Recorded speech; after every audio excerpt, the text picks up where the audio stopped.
Before I tell you what happened to Chief Kwame, I need you to promise me something. If you're easily frightened, click away now.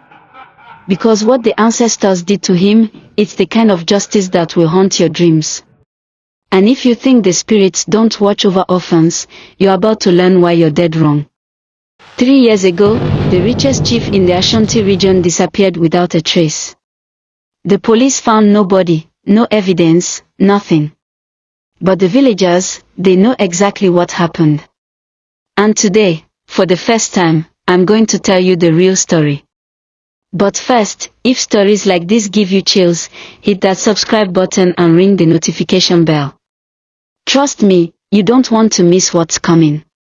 Let me take you back to the prosperous village of Nkoko, where Chief Kwame Asante ruled over 5,000 people. This wasn't just any village, Nkoko was blessed. The rivers ran clear, the cocoa farms flourished, and the gold mines seemed endless. Chief Kwame lived in a palace that rivaled those of ancient kings. 12 bedrooms, servants' quarters, and a vault filled with more gold than most people see in a lifetime. The villagers respected him because their ancestors had chosen his family to lead for 7 generations. But there was something special about Nkoko that made it different from every other village in Ghana. Something that should have reminded Chief Kwame to walk carefully. You see, Nkoko was built on sacred ground. The village sat exactly where 7 rivers met, and according to legend, this was where the spirits of deceased chiefs came to watch over their people. Every full moon, the elders would tell stories of how these ancestor spirits protected the innocent and punished the wicked. Chief Kwame had heard these stories his entire life. His own grandfather had warned him, the ancestors see everything, especially how you treat those who cannot defend themselves. But as the years passed and Chief Kwame's wealth grew, he began to forget these warnings. Now, in every Ghanaian community, there's a sacred duty to care for orphans. It's not just tradition, it's spiritual law. The ancestors believed that orphan children carried special blessings, and any community that failed to protect them would face divine consequences. In Nkoko, there were 37 orphan children living in a small compound at the edge of the village. These weren't just any orphans, they were the children of farmers who had died in a tragic landslide 3 years earlier. The entire community had promised to care for them. Every month, the village collected money, food, and supplies for these children. It wasn't much, maybe 500 cedis per family, but it was enough to keep them fed, clothed, and in school. The collection was overseen by Chief Kwame himself, as tradition demanded. But here's where the story takes a dark turn. Chief Kwame had been stealing from the orphan fund for 2 years.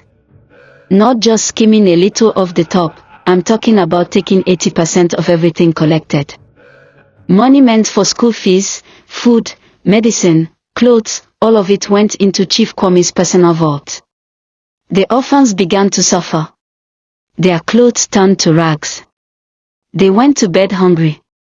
Some dropped out of school because they couldn't pay fees. The oldest girl, 15-year-old Akojua, started selling water by the roadside just to buy rice for the younger ones. But the worst part. Chief Kwame convinced the village that the orphans were ungrateful. He told people they were lazy, that they were wasting the community's generosity. He made the villagers believe that they were the problem. And for 2 years, Chief Kwame's lies worked. But the ancestors, they were watching. They were counting every stolen cedi, every hungry night, every tear shed by those innocent children. The turning point came during the festival of Edi, the most sacred time when the living connect with the dead. Chief Kwame was supposed to present offerings to the ancestors and report on the village's welfare, including the care of orphans. Instead of confessing his crimes, Chief Kwame stood before the sacred shrine and lied. He told the ancestors that the orphans were well-fed and happy. He claimed he had been the perfect guardian of their welfare. That's when the signs started. First, it was small things. Chief Kwame's favorite rooster, the one that had never failed to crow at dawn, was found dead with no explanation. Then, the largest cocoa tree on his personal farm withered overnight, despite being perfectly healthy the day before. But Chief Kwame ignored these warnings. His greed had made him blind to spiritual danger. The real terror began exactly 7 days after the festival. Chief Kwame started hearing voices in his sleep. Not just any voices, the voices of crying children. Every night, he would wake up to the sound of 37 children weeping, calling his name, asking why he had abandoned them. His wife begged him to confess and return the money. His own mother warned him that the ancestors were giving him a chance to make things right.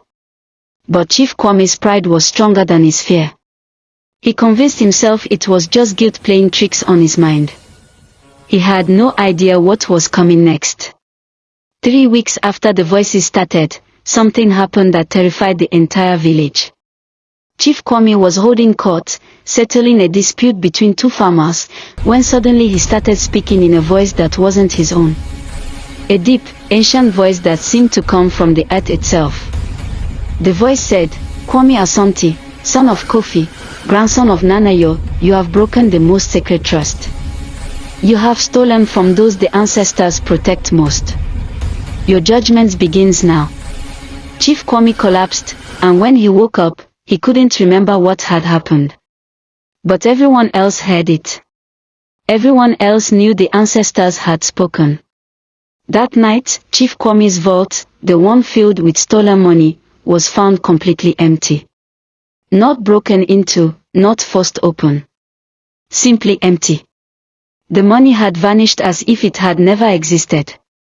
But here's the incredible part: that same night, every orphan in the village woke up to find new clothes, school supplies, and enough food to last months. The items appeared in their compound with no explanation, no delivery, no human intervention. The ancestors had returned what was stolen, with interest. But they weren't finished with Chief Kwame. Over the next month, everything Chief Kwame touched began to fail. His remaining cocoa trees produced bitter fruit. His gold mines flooded with water that seemed to come from nowhere. His cattle fell sick despite being perfectly healthy. Most terrifying of all, Chief Kwame began to age rapidly. In just 4 weeks, this 45-year-old man looked like he was 80. His hair turned white, his skin wrinkled, and his strength left him completely.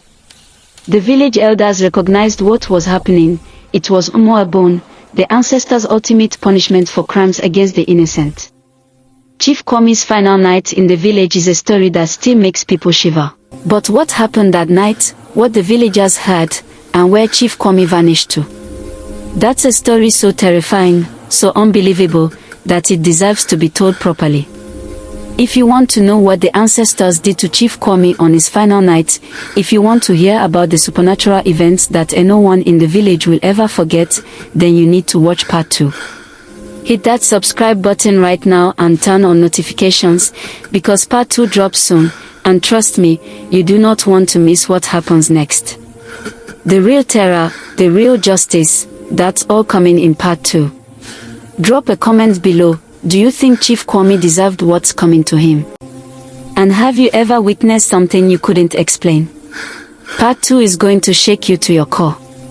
The ancestors are watching, and their justice is eternal. See you in part 2.